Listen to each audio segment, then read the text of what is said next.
Halo teman-teman semuanya, sekali lagi aku mau kenalin diri lagi, kenalin nama aku Kak Intan. Nah, aku baik saja Kak Intan ya. Kali ini aku akan mendampingi teman-teman nih untuk diskusi, untuk belajar bareng bersama narasumber kita kali ini. Nah, narasumber kita kali ini cukup kece sih. BTW, kalian mungkin sudah tahu kan namanya siapa yang sudah terpampang di poster. Namanya adalah Kak Hafidz. Jadi nama lengkapnya adalah Muhammad Abdurrahman Al-Hafidz. Teman-teman bisa memanggilnya Kak Hafidz. Untuk track recordnya Kak Hafidz sendiri, beliau pernah menjadi mentor startup di Badan Ekonomi Kreatif Republik Indonesia. Tentunya teman-teman sudah tidak asing lagi kan dengan namanya Backcraft. Untuk saat ini Backcraft digabung dengan kementeriannya Pak Wisnu Tama, namanya Parekraf. Jadi nama yang dulu di tahun 2017 saat Mas Hafid masih menjadi mentor startup, namanya masih menjadi Backcraft. Nah, untuk saat kemudian Mas Hafid juga pernah menjadi pendamping startup di event PPVT Kemenristek Dikti di tahun 2018, serta Mas Hafid juga merupakan founder sekaligus CEO di Idea Metafora, merupakan suatu perusahaan di web developer teman-teman.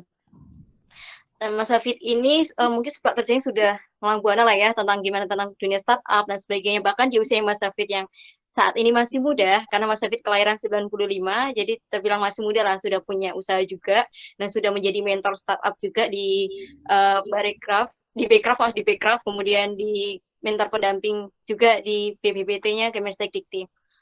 Mungkin langsung saja ini, aku langsung panggil aja ya Mas Hafid, siap-siap ya teman-teman. Halo Mas Hafid.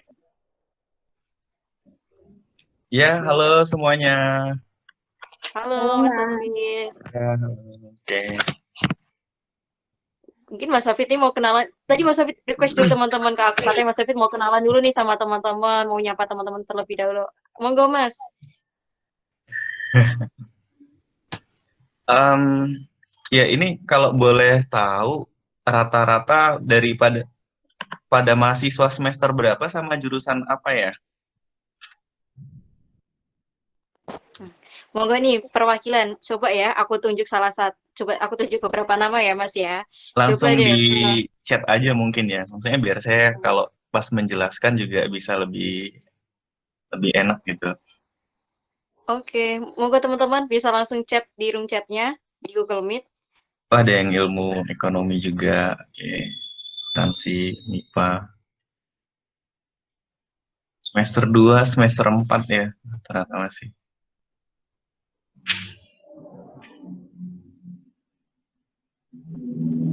Oke, cukup beragam ya. Ada yang dari biologi, ada yang teknik industri. Suara saya kedengeran nggak ya? Kedengeran Mas? Kedengeran ya? Jelas ya? Iya. Iya. Siap. Oke, ada yang manajemen juga.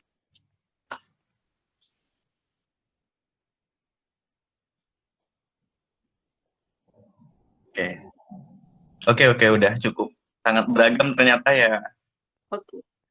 Ya, silakan lanjut, Iya Mbak Kak. Intan. Jadi oke. Nah, teman-teman, mungkin akan aku segera mulai aja ya teman-teman. Jadi sistemnya nanti itu, Kak tidak ada materi PPT yang akan ditampilkan teman-teman. Jadi kita semacam talkshow online ya teman-teman. Jadi nanti aku akan nanti beberapa pertanyaan yang sudah beberapa teman-teman ajukan di Google Form-nya waktu itu kan. Ada kolom nih buat teman-teman untuk mengajukan pertanyaan. Nah, sudah dipilih 6 pertanyaan yang terbayang sering ditanyakan oleh teman-teman. Mungkin nanti jika ada pertanyaan yang belum saya tanyakan, bisa ditanyakan di sesi tanya jawab teman-teman. Nah, untuk alurnya nanti teman-teman, mohon maaf banget untuk kamera serta suaranya mohon di-mute karena tujuannya adalah nanti ketika timekeeper kami yang sudah menunjukkan waktu kurang lebih sekitar 5 menit sebelum sesi berakhir bisa terlihat teman-teman. Oke, mohon dibantu ya untuk host juga untuk bisa bantu mute kamera serta soundnya dari peserta.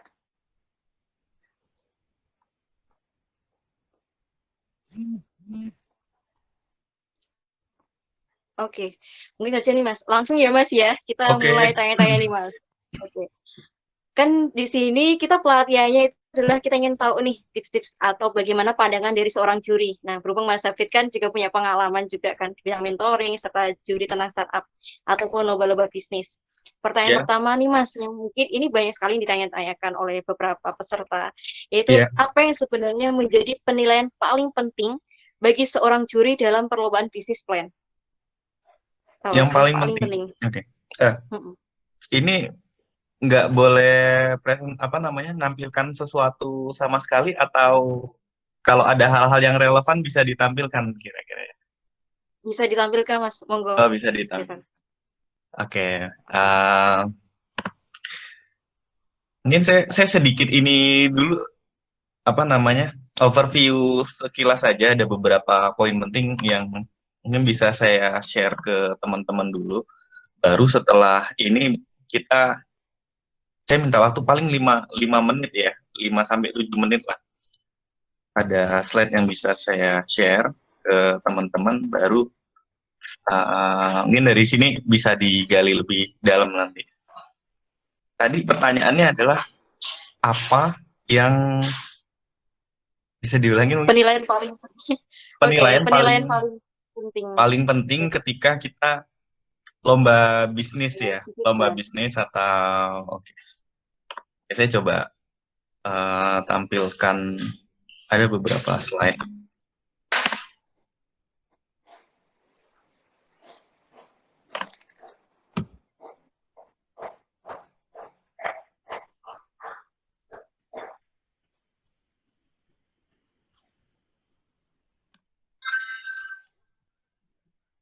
Kelihatan ya? Ini saya ya? Sudah, Mas. Oke.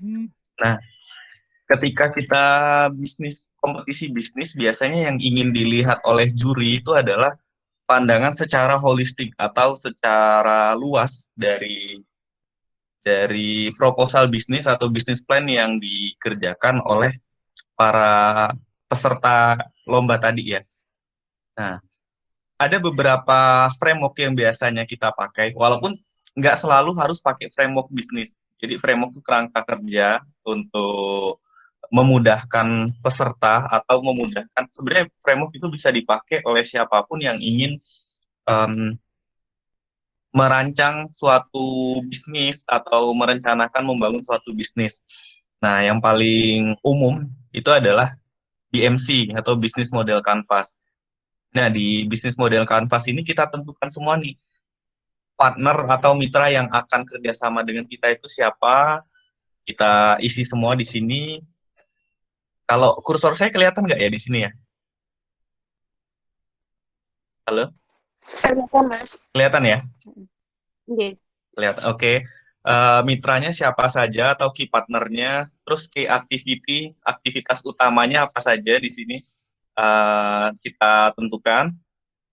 Terus sumber daya kita, resource-nya, apa saja kita breakdown semua dulu, kita tulis. Terus value proposition itu nilai atau posisi kita di market itu mau dikenal sebagai apa. Lalu customer relationship, bagaimana kita berhubungan dengan customer, caranya akan seperti apa. Terus segmen yang kita tuju itu siapa aja, marketnya, apakah ini bisa spesifik niche market atau bisa juga uh, atau bisa juga menengah ke bawah, menengah atau menengah ke atas, channel. Nah, kalau channel ini cara kita berhubungan dengan customer, ada bisa melalui website, sosial media, atau ketemu langsung, offline marketing, cost structure. Nah, disinilah ketika kita membangun bisnis atau termasuk di bisnis competition juga, yang ingin juri lihat adalah gimana sih cara mereka merencanakan anggarannya, realistis atau tidak. Lalu revenue stream. Ketika mulai bisnis, tujuan utama adalah kebanyakan ya kalau yang yang perusahaan profit adalah tujuannya profitable. Kita dapetin keuntungan. Nah, gimana sih cara dapetin keuntungannya di situ? Ini yang standar pakai BMC. Lalu ini yang lean model canvas. Kalau lean model canvas itu lebih kepada produk digital kayak Gojek, Traveloka. Nah, itu kalau digital kita pakainya lean model canvas. Mirip bisnis model canvas, tapi ada ada beberapa poin yang beda, terutama di unfair advantage ya. Kalau tadi kan, nah kalau di digital kita lihat dulu problemnya apa saja di problem kan banyak tuh ketika kita mau bikin startup permasalahannya. Contoh kalau kita lihat Gojek aja banyak banget tuh masalah yang diselesaikan. Tapi ketika kita memulai, kita harus list dulu dan ambil di bagian sini top masalah yang paling besarnya dan yang paling banyak ngerasain itu sebagai problem yang harus diselesaikan. Baru hal-hal lainnya kita taruh di bawahnya. Terus solusi yang kita tawarkan, kalau ini tadi unique value proposition udah saya jelasin di sebelumnya, key metric. Nah, key metric ini yang harus kita tentukan juga. Kalau di apa namanya? Kalau di startup itu macam-macam. Ada yang apakah visitor itu jadi metriknya, apakah user download jadi metriknya, atau user yang menggunakan dan membeli di situ. Itu bisa jadi metrik, atau juga user yang menggunakan, membeli di situ, lalu kembali lagi, itu bisa jadi metrik juga. Jadi target dari startup itu, target dari bisnis itu. Lalu ini yang menjadi pembeda juga, yaitu unfair advantage. Unfair advantage ini adalah keunggulan dari bisnis kita yang sulit untuk dilawan oleh kompetitor. Ini banyak macamnya. Ada berdasarkan keunggulan lokal, ada juga keunggulan karena kita punya user lebih banyak dari yang lain, atau keunggulan karena tim kita memang expert banget di situ. Ini yang kedua. Lalu mungkin sementara itu dulu ya, yang saya share. Sesudahnya mungkin nanti kalau ada hal yang masih relevan akan saya lanjutkan lagi. Oke, Mas. Oke. Oke. Nah, teman-teman, tadi kan sudah dipancing nih sama Mas Safi tentang ada BMC, yaitu bisnis model canvas. Ini Sama sebenarnya juga Lean ada sih, Canvas. iya sama Lean Canvas tadi. Nah, sebenarnya tadi sebelumnya di Google Form juga sudah ada yang mengetahui tentang bisnis model canvas. Tapi kayaknya ini nggak semuanya tahu deh bisnis model canvas itu apa. Kan mungkin karena di sini ada yang baru mau mencoba lomba bisnis juga kan. Bisa nggak sih Mas Hafid mungkin membantu menjelaskan ke teman-teman seberapa pentingnya sih ketika kita mau ikut lomba bisnis plan ini, kita harus melampirkan bisnis model canvas. Ya, Monggo Mas Hafid. bisnis model Canvas itu opsional ya, bukan keharusan, tapi itu kayak standar minimal ketika kita mau merencanakan suatu bisnis. Standar minimalnya adalah kita tahu itu tadi poin-poin kayak sebenarnya di bisnis yang kita jalanin kegiatannya apa yang dilakukan. Terus untuk melaksanakan bisnis itu partner yang akan kerjasama dengan kita siapa saja. Terus apa tadi metrik yang ingin dicapai gitu ya. Apa saja, channel, cara kita menjangkau customer, itu apa saja. Nah, hal-hal yang ada di bisnis model Canvas itu menurut saya standar minimal ya, standar minimal ketika kita memulai bisnis. Nggak harus berpatokan di situ, tapi poin-poin itu kalau kita, apalagi kompetisi ya, kompetisi kan yang dicari biasanya yang paling perfect di antara yang lain. Lebih lengkap dari yang ada di BMC, itu bagus, tapi minimal yang ada di bisnis model Canvas itu, baru kita tambahkan hal-hal lain yang menurut kita lebih bisa menambah nilai di situ. Oke, thank you Mas Hafid penjelasan tentang bisnis model canvas. Nah, mungkin teman-teman ada menanyakan, emang iya ada kah kayak bisnis model canvas itu di proposal-proposal bisnis?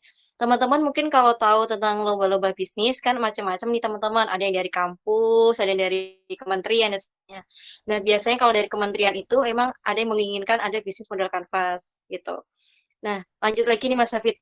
Masih keterkaitan dengan BMC yang tadi. Ada Iya. pertanyaan seperti ini. Sebenarnya alur juri dalam menilai bisnis model canvas itu bagaimana? Poin-poin mana dulu yang selalu dilirik terlebih dahulu sama juri? Oh iya, Ada nggak, Mas? ada. Beda-beda. Jadi beda instansi biasanya penilaiannya beda. Contoh nih, ketika di Kemenristek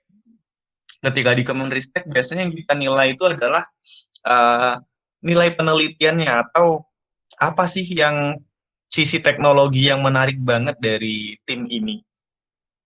Itu bisa jadi penilaian utama tuh. Tapi ketika saya di tempat lain, contoh di Backcraft atau kadang di luar Backcraft ya, di tempat-tempat swasta, kayak di venture capital ketika pitching-nya, yang dinilai bukan lagi itu kayak dianggap masalah yang eh, nomor sekian. Teknologi, kalau di Kemenristek tadi dibahas teknologinya, ada di tempat-tempat di kompetisi bisnis tertentu yang dilihat adalah sisi bisnisnya. Sisi bisnis itu dalam artian ini bisnisnya bisa menghasilkan nggak sih?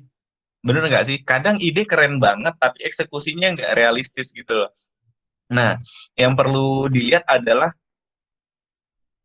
opportunity-nya, kesempatan bisnis ini untuk jadi besar.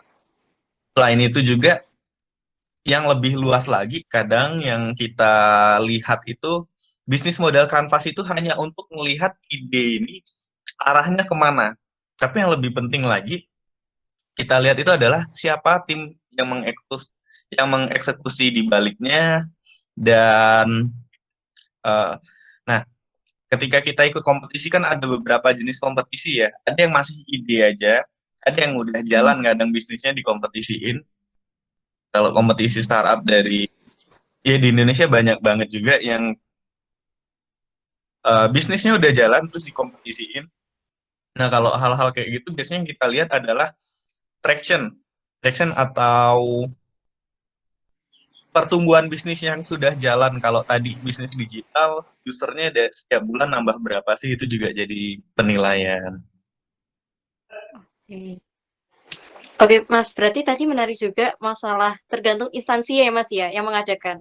Iya, Kalau dari tergantung itu instansi. background-nya pendidikan, mungkin yang dicari adalah dari riset-risetnya, ide-ide itu. Nah, berarti Iya, ada iya. pertanyaan yang hampir sama, Mas, seperti ini. Manakah yang paling penting bagi seorang juri, ide usaha dalam proposal itu kreatif banget, ataukah produk atau yang idenya itu ada di pasaran? Nah, itu mungkin masih berkaitan ya, Mas, dengan jawabannya Mas yang tadi itu. Oke, oke. Solutif jawabannya. eh Kalau ide itu kalau baru banget, tapi memang menurut kita rasional, ini menjawab permasalahan, ini akan ini akan jadi poin yang menarik banget. Tapi eh, kalau ide ini sudah ada di pasaran, tapi kita mengembangkannya lebih detail daripada yang ada di pasaran nih, dari yang ada di pasaran, ini bisa bisa menarik juga. Kadang poin penilaian juri adalah ide itu nggak masalah, sudah itu bisa jadi bagus juga karena marketnya ada, itu ada. Nah, yang ingin kita lihat adalah pengembangan dari hal itu tadi.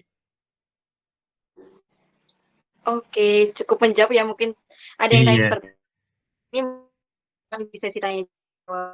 Lanjut selanjutnya, yang ini. Kira-kira Mas, di tengah pandemi ini tuh perlombaan bisnis kan banyak banget kan. Nah, kira-kira bidang bisnis seperti apa sih yang banyak dilirik oleh juri kalau di tengah-tengah pandemi seperti ini? Oke, saya ada slide lagi sih untuk menjawab ini. Oke, monggo Mas, silakan. Ini ada yang nanya, saya nanti ingin bertanya Kak, saya Nafis, Oke, boleh nanti boleh nanti dari WNS. kita jawab.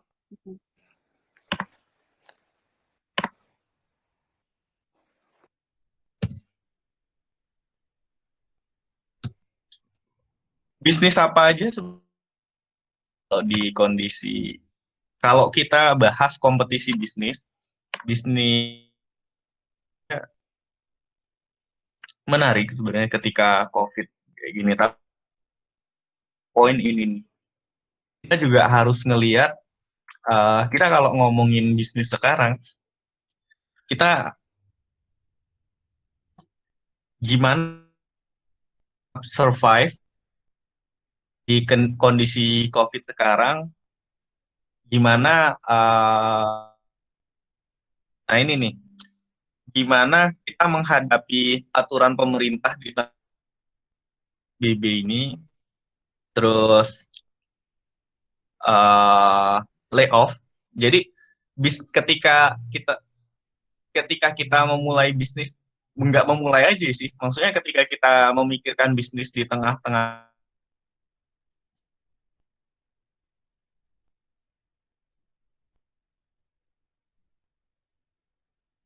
bisnis di tengah ketidakpastian COVID ini, bisnis kan beberapa aspek nih, mulai dari cash flow, aturan pemerintah, yang kalau suatu perusahaan di tengah-tengah COVID ini kan ada di layoff atau uh, nggak baik ya untuk nah, sama uh, itu tadi juga apa namanya kayak kita kalau bicara di bisnis um, bikin ini juga apa namanya bisnis kita ini ada social protection itu kayak hal-hal yang berhubungan dengan asuransi apa namanya karir atau apa. Nah, kayak gini yang kita buat tadi setelah bisnis kanvas tadi kita setelah bisnis kanvas atau bisnis model kanvas dan lean kanvas tadi kita perlu juga nih memperhatiin hal ini nih. Artinya bisnis yang kita rencanain belum tentu bisa jalan di tengah-tengah COVID. Nah, kira-kira bisnis apa ya? Kira-kira saya rasa bisnis apapun baik selama kita bisa memperhatiin hal ini nih tadi. Karena ketika kita memulai atau menjalankan bisnis di tengah-tengah COVID, ada cost yang lebih besar,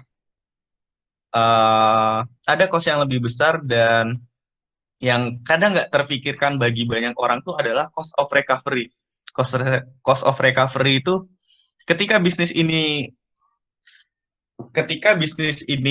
melalui tahap COVID, biasanya kan yang kita perhatiin gimana supaya bisnis itu tetap survive. Tapi sebenarnya yang jarang banget diperhatiin orang itu adalah ketika COVID ini selesai, cost of recovery-nya, biaya untuk kita mengembalikan bisnis ini ke kondisi normal, seperti kondisi semula, cost of recovery-nya ini yang justru lebih mahal. Karena mungkin ketika COVID, banyak bisnis yang mengurangi beban produksinya, dan layoff, segala macam. Nah, itu yang perlu juga kita perhatiin di tengah-tengah COVID ini tadi ya. Ini saya masih share screen nggak ya? makasih. Udah kok Mas, ini ya udah. Udah ya, saya. Tapi kelihatan ya tadi slide-nya ya? Iya Mas, kelihatan. Oke. Thank you Mas. Mungkin ini menurut saya sudah menjawab juga ya. Mungkin kalau nanti yang merasa mau memberikan pertanyaan ini dan kurang jelas lagi, bisa dilanjut di sesi tanya jawab ya teman-teman. Langsung Oke. saja nanti teman-teman bisa list. Tapi ini masih berlanjut nih Mas pertanyaannya. Kita pindah ke pertanyaannya Mas ya. Lalu selanjutnya itu Mas. Apa sih yang sering dilakukan kesalahan apa yang sering dilakukan oleh peserta dalam menyusun atau melakukan bisnis dalam perlombaan gitu? Kesalahan yang paling sering itu biasanya ketika bikin proyeksi. Jadi, nah ini tadi Ungi belum dibahas ya. Perlu juga kita nambahin proyeksi bisnis ketika kita ngerencanain suatu bisnis plan atau rencana bisnis. Kita kan ngerencanain pertumbuhan user atau penggunanya kan berapa banyak sih di setiap bulannya. Nah, kesalahan yang sering dilakuin itu adalah kurang realistis. Kurang realistis tuh bikin rencana, misal target bulan awal 1.000 pengguna, contohnya.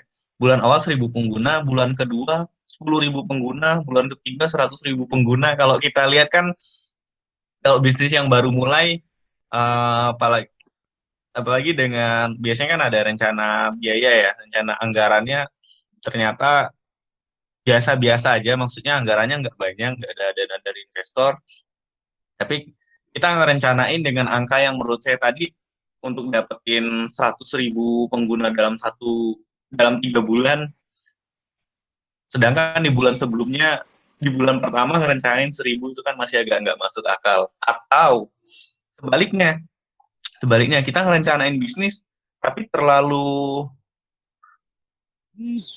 terlalu apa ya, cari aman targetnya.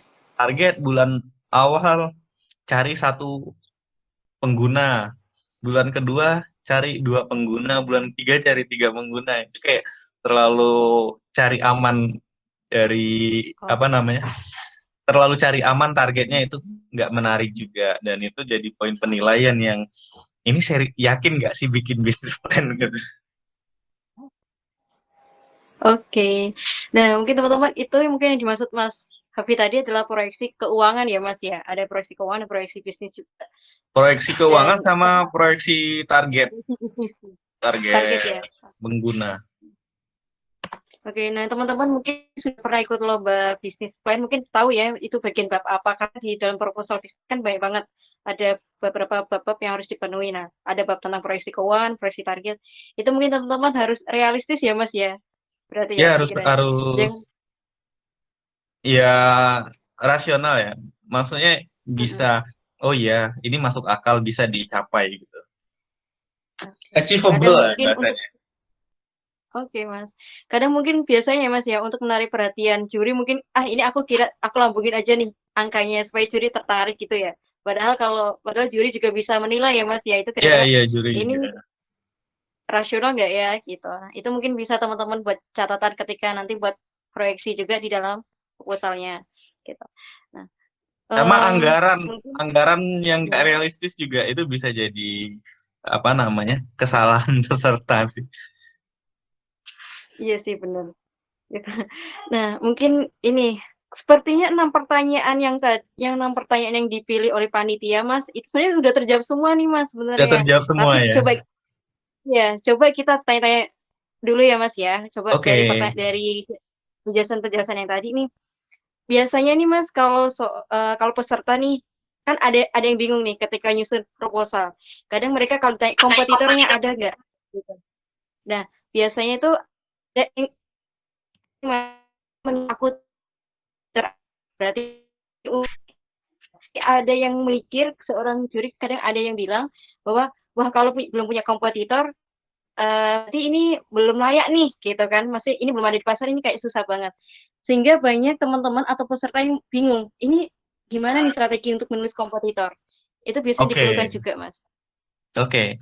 Eh, ya banyak banyak ya teman-teman yang kadang bikin ide, contoh nih marketplace ikan hias atau Mm-mm. marketplace jual beli sepeda. Mungkin kalau kita bicara sekarang kayaknya, oh iya ide bagus itu karena sepeda lagi booming kan habis COVID kemarin. Tapi coba kita mundur dulu nih, jual beli sepeda mungkin 6 bulan atau 8 bulan yang lalu kayaknya orang ngerasa aneh ya. Emang iya itu bagus gitu. Nah, untuk masuk ke situ, saya ada tadi di slide saya sebenarnya ada yang saya lewatkan, tapi ini bisa jadi acuan juga. Saya share lagi ya. Ada framework Five Force namanya, Five Force Porter. Ini untuk ngeliat eh, kondisi suatu industri, persaingannya seperti apa. Nah, di sini yang perlu kita perhatiin, pertama adalah eh, power of supplier. Jadi ketika kita mau memulai bisnis ini, supply-nya ada nggak sih? Eh, misal kita mau mulai bisnis kayak Gojek misalnya, supply-nya kan adalah ojeknya. Ada nggak sih tukang ojeknya? Nah, terus rivalnya ada nggak sih? Baik rival lama, konvensional, atau rival barunya, itu perlu kita lihat juga. Nah, terus bargaining power of buyer. Kemampuan daya beli masyarakat itu bisa nggak sih? Maksudnya masyarakat ada uang nggak sih untuk menjangkau hal itu? Terus juga kita ngelihat ancaman ketika kita masuk di industri itu apa?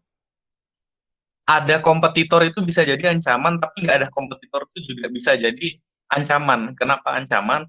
Karena ketika nggak ada kompetitor bisa jadi marketnya memang nggak ada atau yang butuh di situ hanya sedikit gitu. Tentu kayak saya tadi bilang, kita contoh misal kita bikin marketplace ikan hias, bisa banget sama ikan hias. ancamannya adalah nggak banyak yang suka ikan hias gitu. Artinya di situ, sedangkan yang kita hasilkan nggak begitu banyak. Terus trade off, contoh tadi kalau saya contohkan ojek, produk utamanya adalah mengantarkan orang dari bukan uh, dari bisnis tersebut. Contoh, oh udah kok nganter makanan, nganter barang. Nah, hal-hal yang ini nih yang perlu kita perhatiin juga. Mau masuk situ, ngelihat kompetisi, itu kita perlu lihat dulu supply-nya ada nggak, sama buyer itu mampu nggak sih membeli di situ. Bisa aja kita bikin ojek online, belum ada Gojek. Kita bikin ojek online, tapi harga per kilometernya 100.000 misal. Oh, mahal banget. Di ini, mending kita naik transportasi yang lain karena power of buyer-nya nggak sampai di situ. Nah, itu bisa bisa fail juga bisnis kita. Gojek bisa berhasil karena daya beli masyarakat mampu menjangkau itu.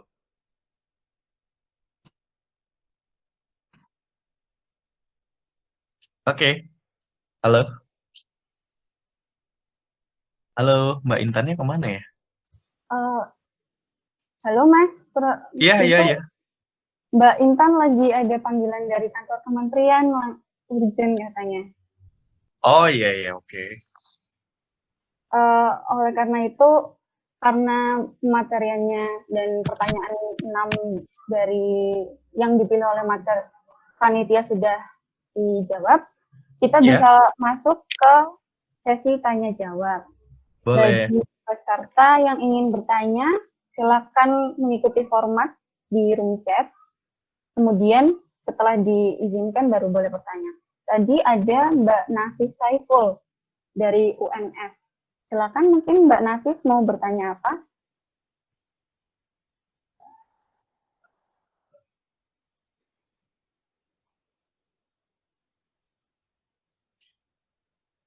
Halo Mbak Nafis? Kak Nafis? Oh, via chat. Boleh, boleh. Iya, silahkan di chat aja.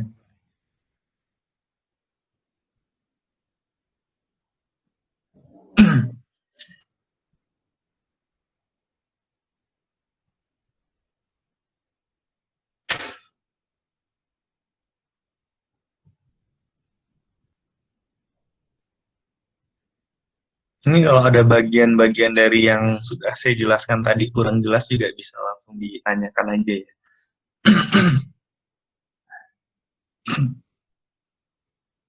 Silakan teman-teman yang ingin bertanya.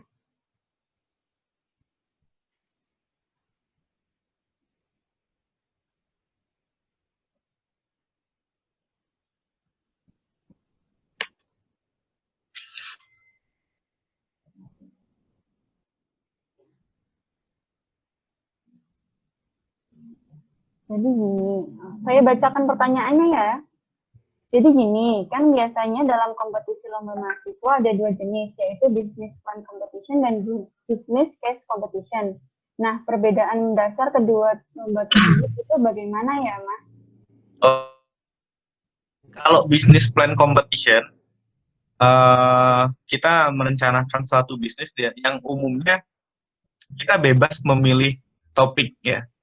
Sedangkan kalau business case competition, case kasus bisnisnya sudah ada. Contoh perusahaan minyak, perusahaan tambang minyak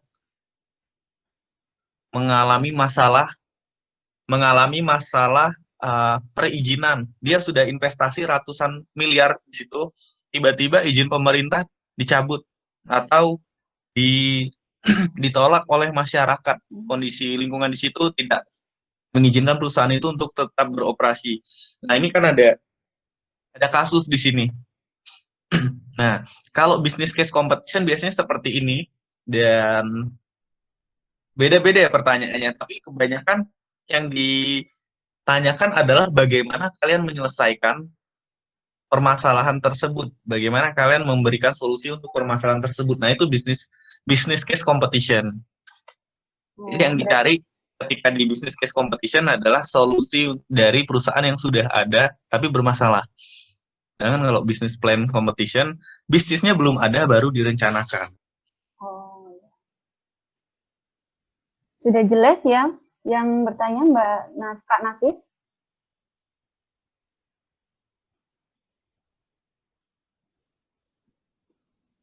Oke, sudah. Kemudian ada lagi Kak Nanda yang Gadaman. Silakan bertanya.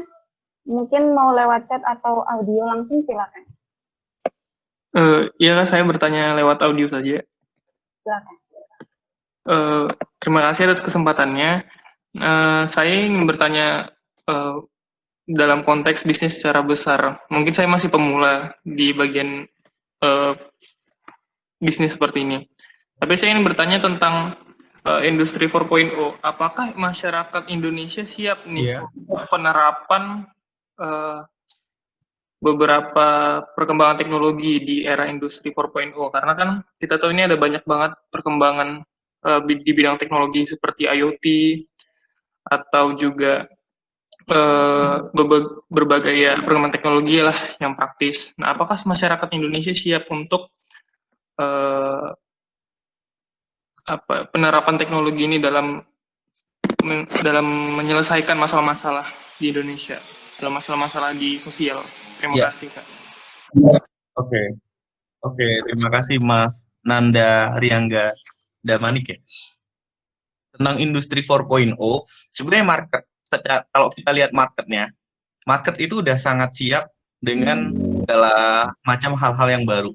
Kita kalau bicara bisnis 4.0, ada IoT, ada big data, ada machine learning, AI ya, yang masuk ke Indonesia. Kalau kita bicara 3 tahun yang lalu, SaaS itu akan ramai di Indonesia diprediksi. Dan sekarang memang SaaS atau software as a service itu udah banyak banget di Indonesia. Artinya kita siap dengan hal tersebut. Terus kalau kita bicara big data, di perusahaan-perusahaan besar sudah banyak yang pakai big data. Ada pemain dari lokal kayak Solusi 247, ada juga pemain-pemain dari luar yang mereka masuk ke industri perusahaan, kayak ada SAP, ada IBM, masuk ke industri ini. Dan market sangat menunggu justru, artinya market udah siap. Kalau kita lihat kondisi sekarang, contoh kayak yang kita lakukan sekarang ini aja, video conference, webinar. Kalau dulu orang nggak aware ya dengan hal ini, padahal sebenarnya market kita sangat siap dengan hal seperti ini. Artinya ketika dipaksakan pun orang-orang pada bisa melakukannya.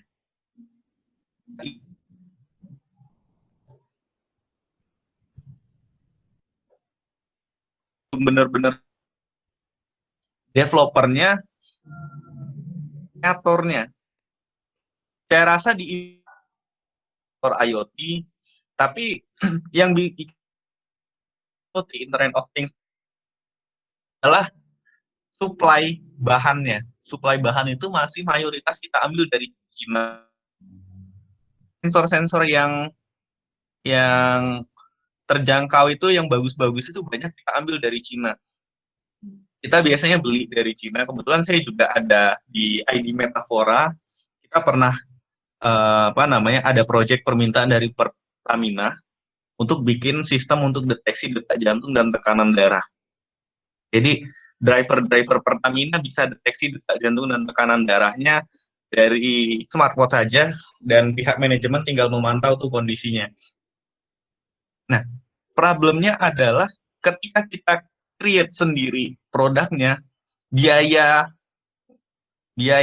device-nya itu kalau kita bikin sendiri mahal banget dan harganya akan nggak bersaing. Tapi ketika kita ambil device atau peralatannya dari Cina, itu kita masih bisa bersaing dan kita bisa jual itu dengan harga yang lebih terjangkau di Indonesia.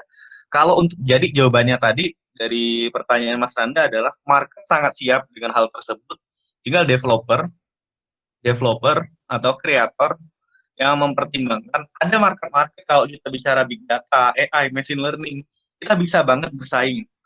Tapi kalau untuk IoT, market sudah siap, tapi kita mesti cari cara lain supaya cost of produksinya, biaya development-nya itu masih tetap bisa terjangkau. Karena kalau saya lihat di IoT, kita sebenarnya bisa bikin sensor-sensor sama seperti yang ada di Cina, tapi jatuhnya biayanya kalau dihitung-hitung, kita kurang bisa bersaing di biayanya. Barangnya jadi, tapi contoh ya, misal saya bikin sistem untuk rumah yang ada deteksi wajahnya, yang ada pengenalan orangnya, dan bisa kasih notifikasi langsung ke orang. Itu kalau saya hitung-hitung, biaya untuk produksinya bisa sampai hampir 3 jutaan. Sedangkan kalau kita beli barang yang udah jadi dari Cina, itu bisa kurang dari 1 juta, mereka bisa jual tuh. Artinya kita kurang bisa bersaingnya kadang di hal-hal cost of materialnya. Itu Mas jawab. Baik Mas, terima kasih banyak. Silakan Mbak Lat. Iya, terima kasih Mas Hafiz. Iya. Kemudian ada Elsa Uling Nusa Santosa dari UMS. Silakan bertanya, mau lewat audio atau chat?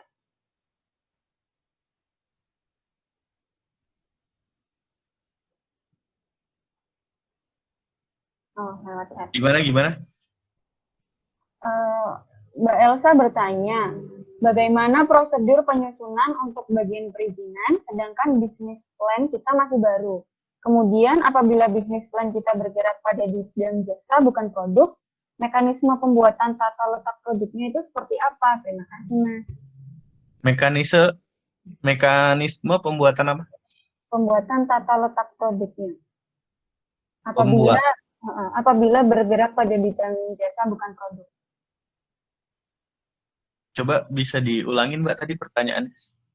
Jadi Mbak Elsa bertanya, apabila bisnis plan-nya bergerak pada bidang jasa bukan produk, mekanisme pembuatan jasa tata letak produknya itu seperti apa? Tata letak produk. Tata letak produk tuh maksudnya gimana ya? Apa namanya? Saya belum paham tata letak. Bagaimana Kak Elsa? Mungkin Kak Elsa bisa open mikrofonnya.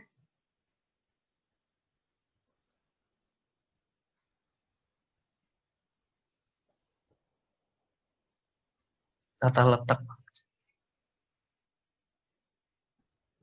Halo, Mbak Elsa, mungkin bisa dinyalain mikrofonnya. Halo, tes. Iya, terdengar. Iya. Ya, itu emang sebenarnya tuh aku sama teman-temanku tuh nggak paham kan di situ di salah satu poin dalam proposal itu emang ada bagian aspek tata letak produk atau layout itu maksudnya bagaimana gitu loh buat penyusunannya. Emang seperti itu. Tata letak tuh ini bisnis jasa ya? Tata letak yang dimaksud tuh tata letak yang gimana Mbak ya? Ya, coba apa kayak gitu di poinnya itu suruh jelasin kayak tata letak produknya, padahal kami kan jasa, jadi bingung gimana sih tata letak produk, apa bisa masuk kayak manajemen produk atau bagaimana? Saya masih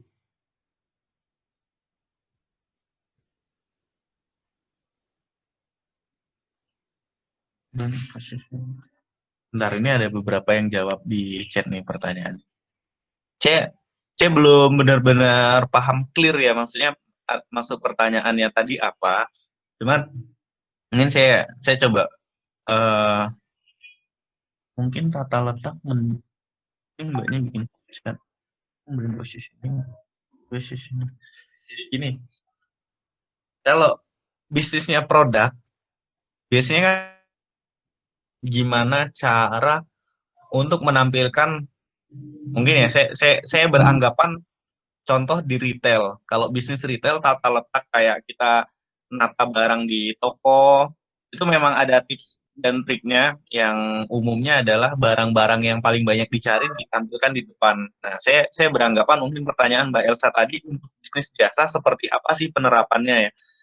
Nah, untuk bisnis jasa sebenarnya tools atau alat senjata kita untuk jualan itu adalah biasanya di penawaran dan company profile. Jadi dua hal itu yang biasanya kita kirimkan ke calon customer atau kita tampilkan.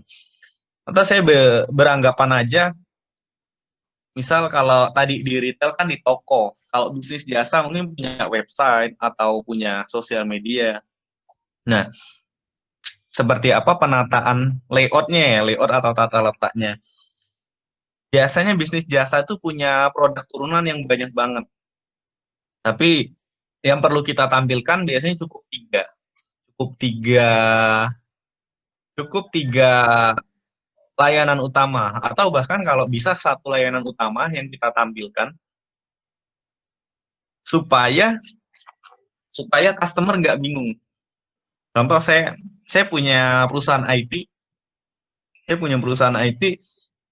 layanan kita kalau di breakdown mungkin bisa ratusan. Kalau itu kita tampilkan semua ke klien akan bingung. Tapi kalau kita cukup tampilkan 3 hal, misal kami melayani pembuatan website, mungkin orang lebih mudah untuk mengingat hal-hal tersebut.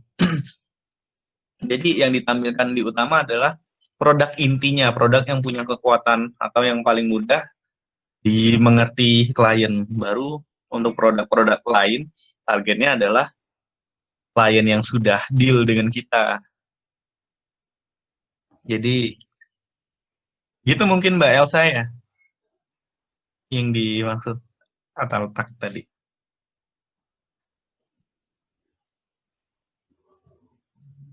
Bagaimana Mbak Elsa? Oke, terus kalau yang perizinan itu bagaimana ya? Perizinan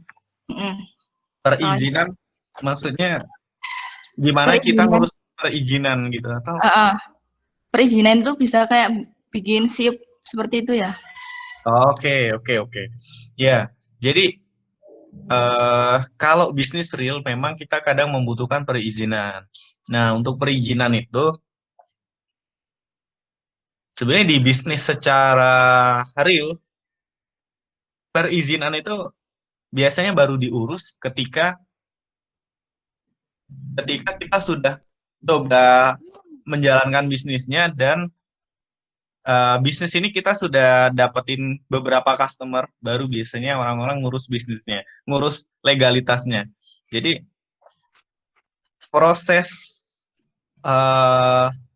urus perizinannya itu biasanya kalau PT ya, misal kalau PT yang kita urus adalah, kalau PT yang kita urus pertama adalah akta pendirian dulu. Akta pendirian, untuk bikin akta pendirian ini kita harus datang ke notaris dan kita tentukan siapa saja pendirinya dan modal yang akan disetor berapa di situ. Nah, untuk modal ini kalau aturan yang lama minimal 50 juta biasanya. 50 juta dan boleh disetorkan hanya 25%-nya. Artinya dengan modal 12.500.000 itu orang bisa mendirikan PT dan modal disetornya ya. Lalu dari situ setelah akta baru kita ngurus surat izin tempat usaha. Itu tapi kalau ke notaris kadang ada yang sudah sekaligus mereka ngurusin surat izin tempat usahanya juga, SIUP juga langsung diurus sepaket biasanya sama notaris. Nah, sama ada hal yang pajak juga kayak NPWP perusahaan itu bakal sepaket juga. Nah, ada hal yang di luar itu yang diurusin notaris dan kita perlu urus sendiri kadang, yaitu brand, merek. Ketika kita memulai bisnis, merek itu jadi penting banget. jadi identitas bisnis kita kan.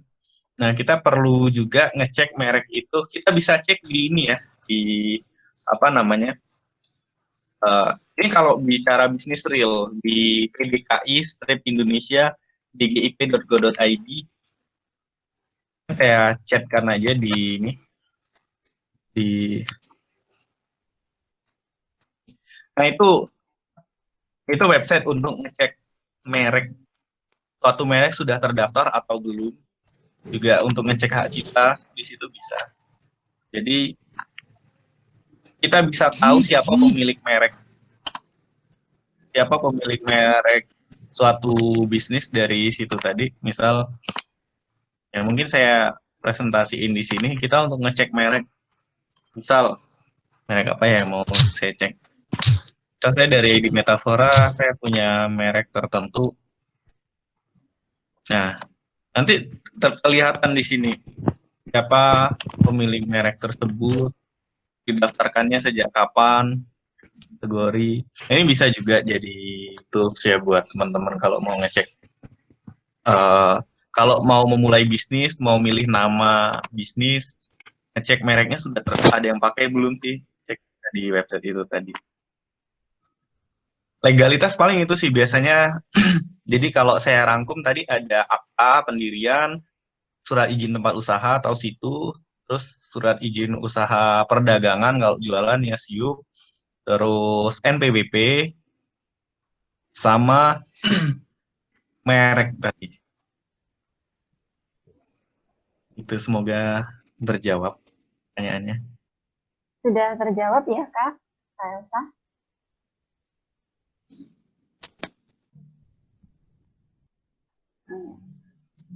Sudah, oke, terima kasih. Kemudian ada lagi selanjutnya dari Kak Muhammad Wahyudin dari ITS. Silakan Kak Muhammad Wahyudin, mungkin mau lewat audio atau chat. Apakah suara saya terdengar jelas? Terdengar. Oke, terima kasih. Sebelumnya terima kasih atas kesempatannya. Nama saya Wahyudin dari ITS. Saya ingin bertanya, kalau di rencana marketing itu kan biasanya ada framework 4P, STP.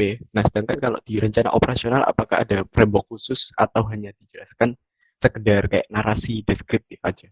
Terima kasih. Rencana operasional yang gimana? Mungkin bisa diperjelas lagi. Jadi mungkin kayak proses dari perusahaan tersebut atau bisnis tersebut. Mungkin bisa dijelaskan lewat framework apa, atau hanya kalimat narasi deskriptif biasa. Oke. Ketika proses, biasanya yang paling umum bikin action plan ya. Bikin action plan sama bikin forecast. Action plan itu pakai Gantt chart. Mungkin Mas tahu ada frame Gantt chart itu framework bukan ya?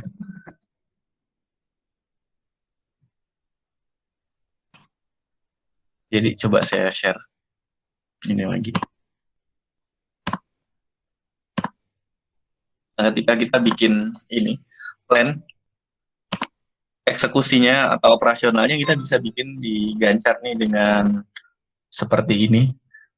Kegiatannya apa, akan dieksekusi kapan, tanggal berapa, dan ketika kita bicara ini, kita juga perlu melihat forecast bisnis. Jadi, lihat laporan keuangan kita untuk mengeksekusi itu.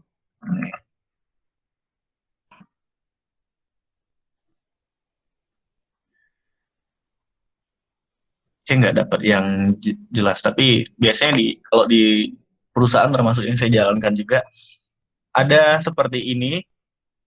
Sedangkan kalau yang forecast-nya di sini lebih ke bulan, sedangkan di sini pemasukannya dari mana. Nah, ini juga bisa nanti di bawah ada total pemasukan kita berapa, total pengeluaran kita berapa. Itu bisa tadi Jadi yang akan kita eksekusi itu bisa nggak sih biayanya ada nggak di bulan tersebut? Jadi poin ininya, jadi poin apa namanya, penting juga yang perlu kita perhatikan. Nah, kayak gini tadi. Ya ini kurang jelas ya. Nah, jadi aktivitasnya apa? Dieksekusi kapan? Ini lebih ke Gancar untuk jadwal. Tapi juga bisa juga aktivitasnya apa, tanggalnya berapa, tapi di sini yang diisi adalah pemasukannya berapa gitu. Itu bisa jadi dua hal itu tadi kita compare, kita jadiin action plan. Semoga terjawab Mas Wahyudin ya. Baik Kak, terima kasih atas Kalau jawabannya. kurang jelas, oke. Udah. Oke. Terima kasih Mas Hafiz dan Mas Muhammad Wahyudin. Selanjutnya ada Kak Zain Fahri Aziz dari manajemen UGM. Zain? Ya, permisi. Oke. Nama saya Zen. Saya mau tanya beberapa nih Kak. Mungkin lebih ke teknisnya sih. Yang pertama, kalau untuk tampilan proposal sendiri, itu tuh baiknya simple berpoin atau jelas banget sehingga terkesan kayak seperti proposal penelitian gitu, banyak kata-katanya gitu. Bagusnya tuh kayak gimana proposal bisnis plan itu? Oke. Untuk proposal bisnis plan to the point aja ya. Jadi umumnya sih sekitar harusnya dalam 7 halaman sudah bisa menjelaskan. 7 halaman itu kalau kita rinciin lagi sebenarnya biasanya cuma 5 atau 4 slide itu udah bisa menjelaskan dari bisnis itu. Sedangkan di awal biasanya emang itu adalah tadi BMC tadi. Anggaplah di halaman pertama BMC, lalu tim itu penting dijelaskan. Kadang ketika kalian bikin, saya banyak ngamatin ketika bikin apa namanya, orang bikin bisnis plan atau bikin pitch deck yang ditampilkan hanya nama-nama, padahal penting banget mencantumkan backgroundnya apa sih orang ini. Misal marketing, oh dia lulusan dari mana, misal kalau dari UGM tampilkan aja lulusan UGM, kalau dari luar negeri tampilkan logo kampus luar negerinya. Terus juga kalau dia pernah kerja di mana, di Gojek kah, atau di BUMN atau apa, cantumkan di situ logonya. Itu akan meningkatkan trust, akan meningkatkan kepercayaan dari penilai juga. Oh ini memang orang yang capable di situ. Lalu BMC-nya tadi ditampilkan. BMC-nya poin-poin di BMC-nya itu dijelaskan ya di satu slide itu tadi. Lalu forecast-nya seperti apa di slide selanjutnya.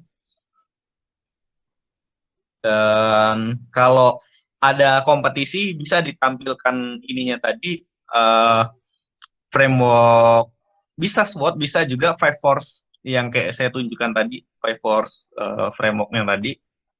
Baru yang di apa namanya, di akhir, nah biasanya laporan keuangan memang butuh slide sendiri ya di situ. Jadi nggak perlu banyak narasi panjang sih, lebih ke sedikit tapi di situ udah to the point. Gimana Mas Fahri, kayaknya mau ngomong?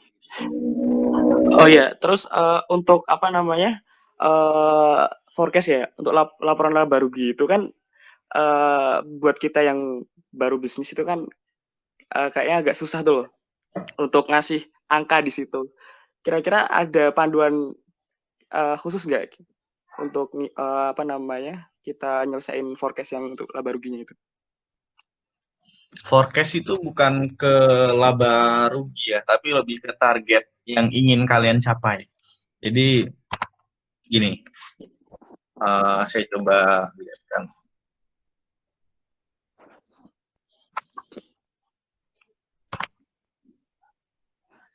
Mungkin itu Mas, yang laporan laba rugi, maaf. Yang proyeksi keuangan, yang laporan laba rugi. Iya, proyeksi keuangan, iya gini, proyeksi keuangan itu kan bakal sejalan dengan ini tadi ya, cost structure tadi. Di BMC kan dijelasin itu cost structure-nya seperti apa. Nah, dari cost structure itu artinya kita sudah ada biaya modal. Nah, dari biaya modal itu tadi nggak harus untung. Kita kalau bikin bisnis ini banyak ya di kompetisi startup juga yang kita lihat nggak harus langsung untung di ketika kalian merencanakan itu, tapi yang menurut kita lebih penting itu tetap harus ada revenue streamnya, tetap harus ada pemasukannya walaupun nggak harus untung. Tapi kita tahu di titik apa sih, di titik kapan kalau misal bisnis startup, contoh kayak Gojek tadi, Gojek tuh nggak mungkin di awal langsung untung kan, karena harus biaya bikin aplikasi dan lain-lain, banyak banget marketing. Tapi kita harus tahu ketika penggunanya berapa ribu orang, ketika penggunanya berapa juta orang, kita akan untung. Nah, kalau kita bikin bisnis plan, contohkan aja dalam angka yang lebih kecil, misal, oh ketika user kami 30.000, kami sudah bisa untung nih. Nah, itu lebih lebih masuk akal. Untuk laba rugi, artinya di setiap bulan tadi, eh, kalau selama itu belum untung, kan nggak ada profit ya, nggak perlu dicantumkan di situ. Tapi yang kita tak cantumkan di forecast itu lebih ke jumlah user, jumlah penggunanya gitu mas yang dijadikan metriknya. Oh, terus kalau untuk proyeksi keuangan gitu, minimal kita pasang berapa tahun ke depan? Gitu. Proyeksi Atau cukup keuangan 1 tahun ke depan? normalnya 5 tahun ke depan. 5 tahun ke depan. Itu minimal ya, Mas? Iya, 5 sampai 10 tahun ke depan, tapi normalnya 5 tahun ke depan. Kalau 1 tahun itu kita kayak nggak niat ngerencanain bisnis. Mikirnya masih pendek banget. Terus ada lagi Mas, kalau seumpama kita ada aset operasional yang kita miliki, seumpama laptop, apakah itu masih harus dimasukkan dalam anggaran pengeluaran gitu? Ya, dihitung sebagai modal. Dihitung sebagai kalau ada aset laptop milik kita sendiri ya. Iya, kan kita kan awal ceritanya kan tadi pengen realistis gitu loh. Kan ceritanya ya kita tuh pengen apa nggak masukin anggaran laptop itu karena kita udah punya sendiri gitu loh. Jadi bisa neken anggaran gitu pengeluaran. Ini untuk kompetisi atau untuk bisnis beneran ya? Halo, Mas Fahri? Untuk itu kompetisi. Untuk Untuk kompetisi. kompetisi, nggak usah dicantumkan kalau kayak gitu. Nggak usah. Nggak usah dicantum. Terus yang terakhir untuk market size yang realistis tuh parameternya seperti apa? Untuk market size yang realistis, parameternya ada industri yang Iya. memang kadang sudah ada market size-nya ya. Artinya sudah ada lembaga yang mensurvei di situ. Tapi kalau belum ada datanya, kalau belum ada datanya ya kita survei di wilayah terkecil. Contoh, saya masuk ke industri apotik, bikin sistem manajemen apotik. Kalau sudah ada datanya, saya kebetulan dapat data dari Kementerian Kesehatan. Artinya saya dapat data, oh se-Indonesia ada berapa dan di wilayah provinsinya ada berapa. Tapi saya beranggapan saya nggak punya data itu, pemerintah nggak mengeluarkan, belum ada yang mensurvei berapa sih jumlah apotik. Caranya adalah kita targetkan di satu wilayah kecil dulu, Jogja misal, dan apa namanya, kita survei ada berapa sih apotik di Jogja. Survei itu maksudnya bisa kan kita cek di Google Map, itu bisa jadi sumber ini kita juga. Oh, di Google Map terdapat 200 apotik ternyata di Jogja, dan ini market size-nya ada 200 apotik yang ingin kita sasar, perkiraan sekitar anggaplah 20%-nya yang realistis. Semakin kecil jumlah size-nya, maksudnya jumlah target penggunanya, tentuin aja apa namanya, tentukan market size yang ingin kita apa namanya, yang ingin kita capai semakin besar. Tapi kalau semakin besar market size-nya, tentuin aja yang semakin kecil. Kadang angka kayak 1%, 3% itu masih realistis. Kalau untuk kayak kita bicara market yang besar banget ya, kayak marketplace deh, marketplace toko online atau e-commerce. Kalau kita mau masuk ke market yang itu kan luas banget, kita dapat 1% aja udah besar banget.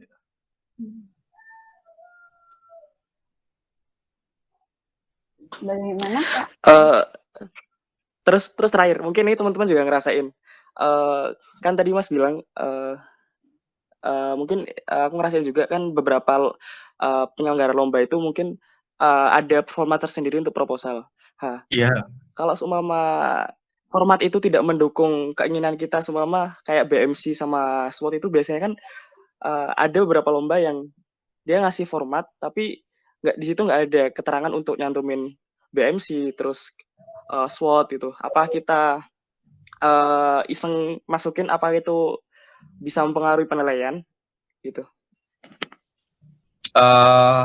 Ya tergantung ya, ada aturan yang nggak dilarang atau nggak. Kalau nggak dilarang artinya kita bisa bending the rule di situ. Kita bisa apa namanya, bikin aturan sendiri. Oh ini nggak dilarang artinya boleh gitu. Tapi kalau memang dilarang jangan. Dan kadang apa ya sorry itu sih, kadang penyelenggara kompetisi juga mereka bisa jadi baru di situ dan mereka nggak tahu framework apa yang biasa dipakai orang di bisnis, jadi kita cantumkan aja di situ, nggak masalah sih menurut saya. Jadi beda penyelenggara, beda aturan, tapi yang perlu kita lihat penyelenggaranya ini siapa nih. Kadang ya kayak saya contohin tadi Kemenristek. Halo, ini masih connect nggak ya? Masih ya, oke. Contoh Kemenristek tadi, karena Kemenristek itu orang-orang penelitian, biasanya yang pengen mereka lihat adalah teknologinya canggih atau enggak. Mereka nggak ngelihat bisnisnya bisa jalan atau enggak. Maksudnya itu nomor sekian lah bagi mereka. Tapi kalau saya kadang di Telkom atau di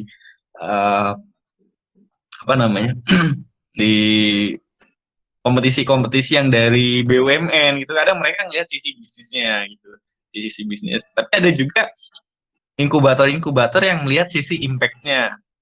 Ini yang perlu kita perhatiin nih. Kalau ketika kita ngikutin bisnis competition, tergantung yang ingin mereka capai, goals mereka itu apa sih? Itu yang kadang kita nggak bisa menyamakan semua bisnis competition. Kita lihat apa namanya? Syukur-syukur kalau itu bukan bisnis competition yang pertama mereka lakukan, mereka selenggarakan. Biasanya udah ada, oh tiap tahun mereka rutin nih. Nah kalau ada yang kayak gitu, kita bisa lihat case dari yang sebelum tahun-tahun sebelumnya yang menang seperti apa sih.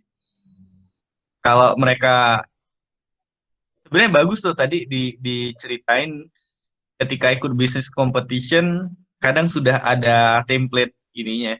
Itu udah membantu banget, tapi dari template yang ada itu kita kembangkan supaya kalau memang ada framework-framework yang bisa menjelaskan bisnisnya lebih detail, ditambahkan aja gitu. Kalau nggak ada aturan ini tadi ya, nggak ada aturan dilarang, tambahkan aja.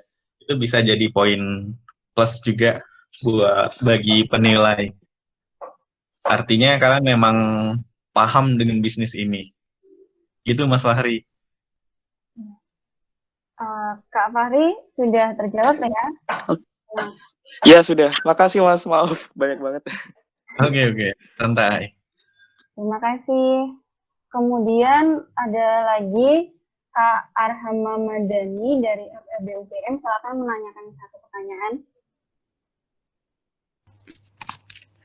Halo Kak, sebelumnya suaraku kedengeran nggak ya? Kedengeran. Oh ya, Oke Kak, terima kasih udah dikasih kesempatannya untuk bertanya.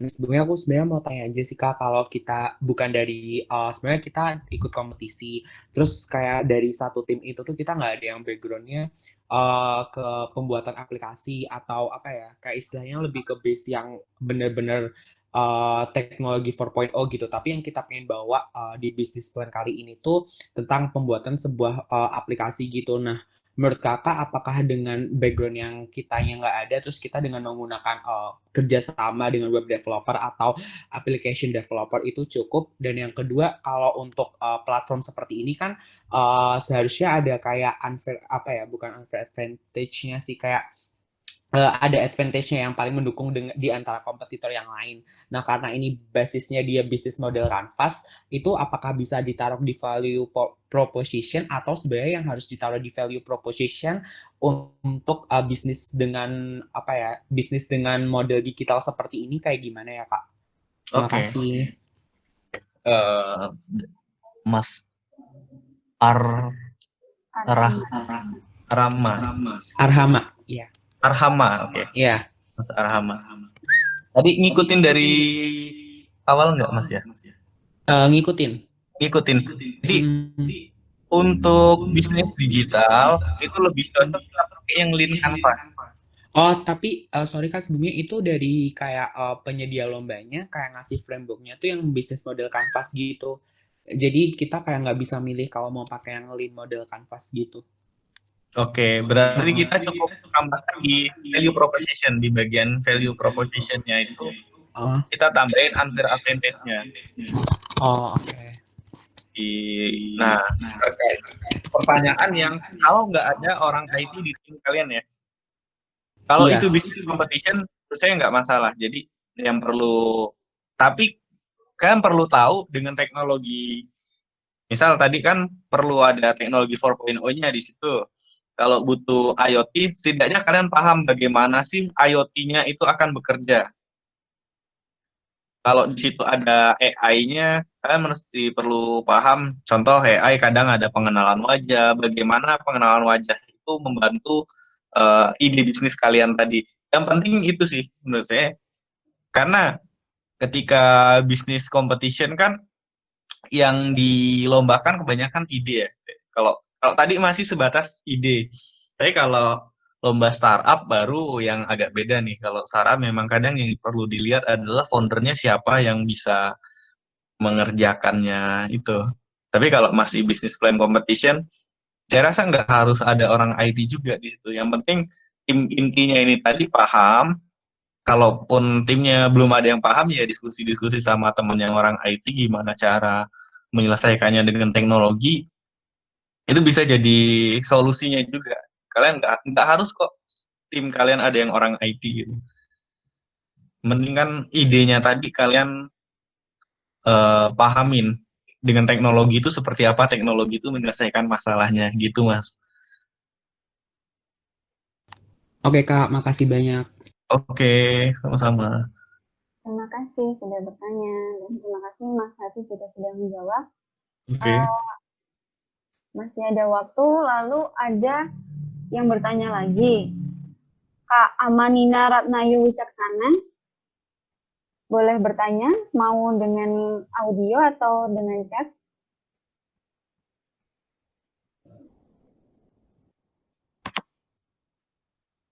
Oh, lewat chat. Saya bacakan. Dalam membuat bisnis yang baru untuk lomba atau bisnis asli, manakah yang lebih baik? Memulai dari asesmen melihat kebutuhan masyarakat yang ada, baru selanjutnya membuat bisnis sesuai kebutuhan pasar, atau membuat ide bisnis yang diinginkan terlebih dahulu, baru mengeksplor rincian bisnisnya. Dan jika ada kekurangan, dapat dicari solusi lain sehingga ide bisnis tersebut dapat terbackup dengan baik. Terima kasih. Oke. Masalahnya dulu, masalah yang ingin diselesaikan itu apa, baru kita rumusin bisnisnya, bukan bisnis dulu baru kita cari masalahnya. Jadi di balik problemnya apa yang ingin diselesaikan, baru kita rancang bisnis yang bisa nyelesain masalah itu. Bagaimana Kak Amanina? Apakah sudah menjawab? Oh iya, terima kasih. Selanjutnya ada dari Ya, sama-sama. Kak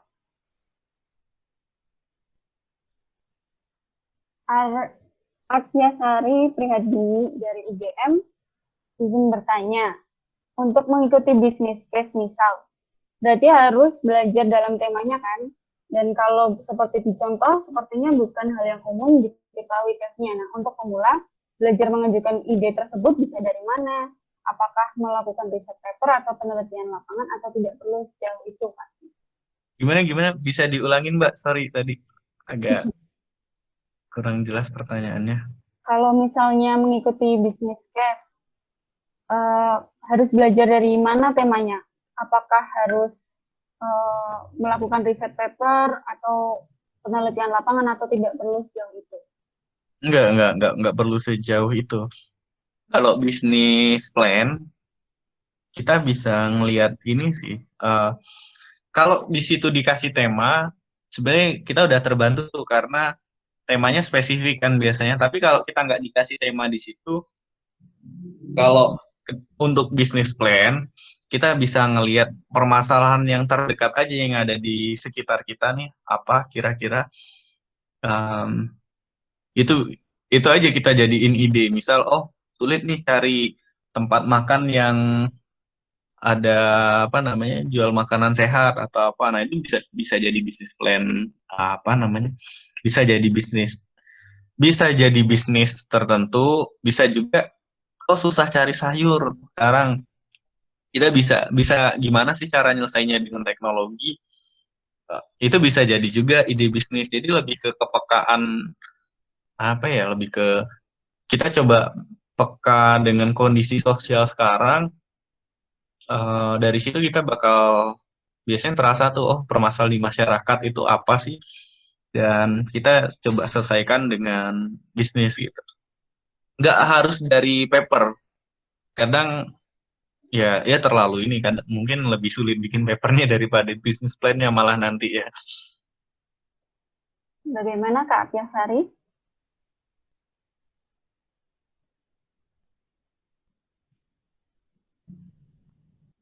Oh, yang ditanyakan bisnis case, Mas. Bisnis case,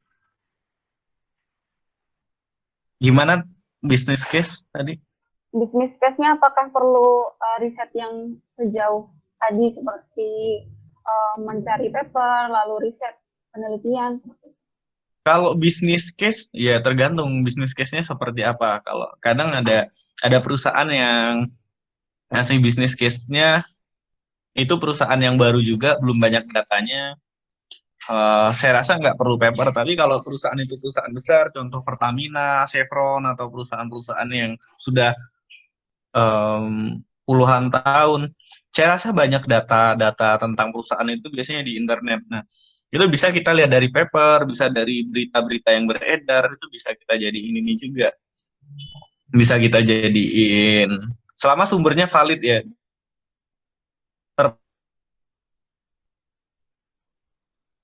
Bisa bisa juga kita jadiin bahan untuk acuan kita menyelesaikan masalah di bisnis case tersebut.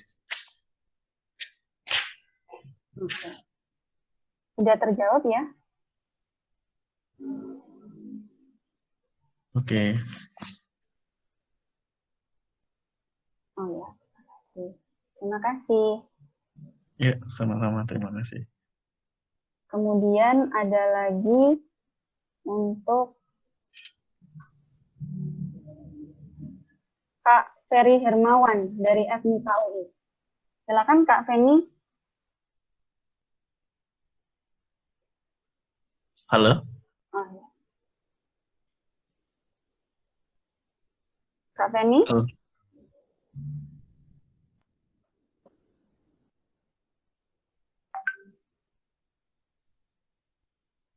Halo Kak Feni? Sudah tidak ada di room kah?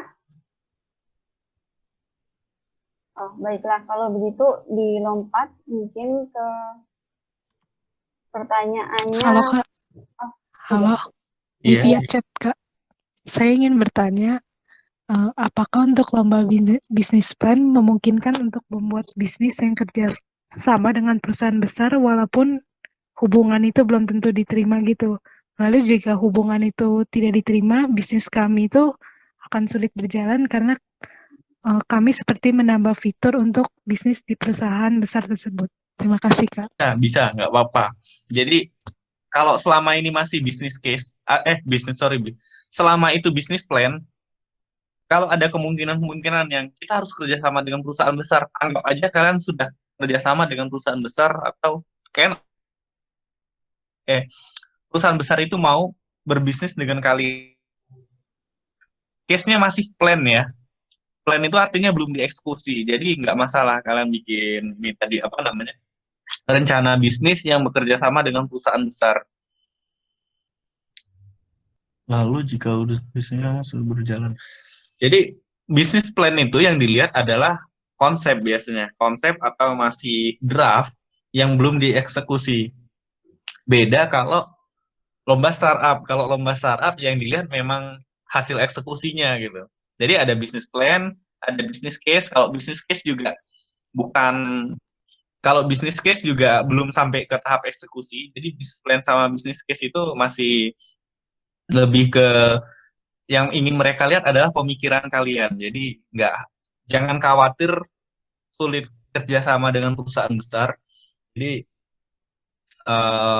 asumsikan aja perusahaan besar itu mau ini dengan kalian, mau bekerja sama dengan kalian.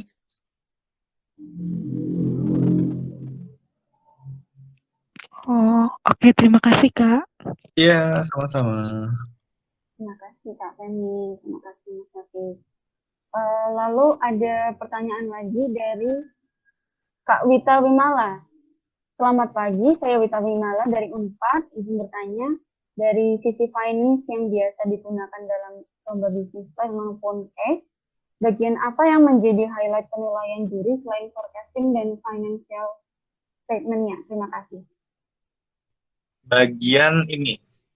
Bagian keuangan tuh bagian kalian survei nggak sih harga barang. Contoh nih, mungkin di bisnis plan kalian dibutuhkan untuk beli domain. Mungkin harga domain di pasaran 140.000. Kalau kalian cantumin 200.000 artinya, wah ini nggak realistis nih harganya nih. Gitu. Atau kalian bikin untuk bisnis IT biasanya butuh server. Oh, untuk skala user masih di bawah 1.000 sebenarnya $5 per bulan itu udah cukup. Kalian cantumkan $30. Nah, itu kadang-kadang yang jadi juri juga kadang tahu hal-hal yang seperti itu, biaya-biaya. Oh, ini normalnya berapa sih harga pena?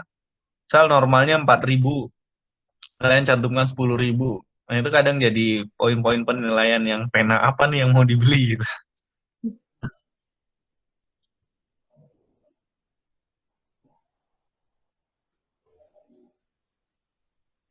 Baik, Kak Wita sudah terjawab ya, Kak?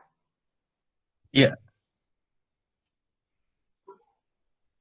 Sorry. Penggunaan domain yang saya maksud tadi contohnya domain.com ini ya, kalau walaupun beda provinsi penggunaan domain tiap.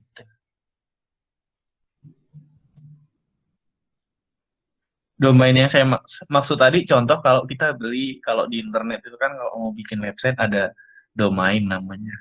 Bukan, mungkin masih beda persepsi tentang domain tadi. Oh ya, oke. Iya, tentang harga-harga kayak gitu juga perlu lebih strict lagi, lebih diperhatiin karena kalau apa namanya, kalian mencantumkan nggak realistis juga akan jadi poin, ini bikin anggarannya nggak bener nih.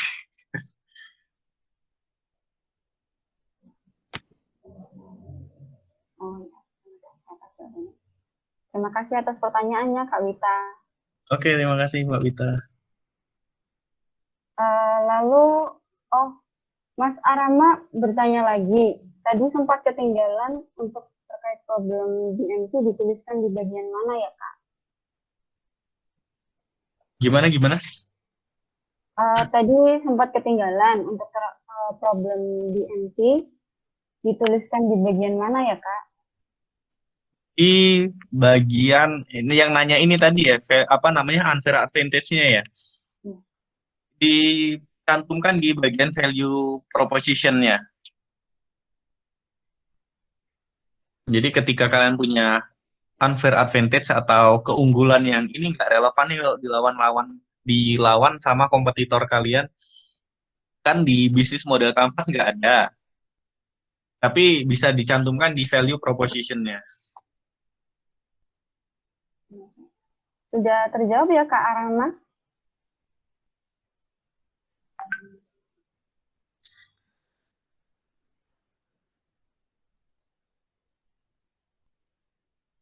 Kalau problemnya di bagian mananya ya Kak? Kalau kita mau masukin problem kita di BMC-nya? Kalau problem di luar BMC, jadi sebelum kalian cantumin BMC kalian itu di slide pertama, kalian kasih tahu dulu problem atau kenapa kalian ingin melakukan itu. Yang jelaskan kalian akan mencantumkan, oh ini nih yang terjadi di masyarakat, ada suatu problem besar. Di slide kedua setelah kalian cantumin, biasanya kan pertama tim atau cover ya. Di slide kedua itu langsung kalian cantumkan kenapanya itu satu topik tersendiri. Iya, seperti latar belakang kenapa kalian melakukan merencanakan bisnis tersebut. Jadi di slide pertama langsung jadi satu topik tersendiri. Baru nanti di BMC-nya solusinya akan ditawarkan di situ.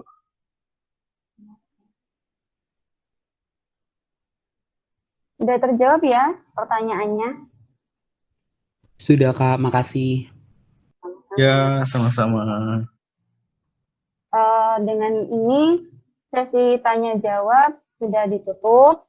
Terima kasih atas pertanyaannya. Mohon maaf apabila ada pertanyaan yang belum terjawab. Tidak bisa dijawab sekarang karena waktunya sudah habis.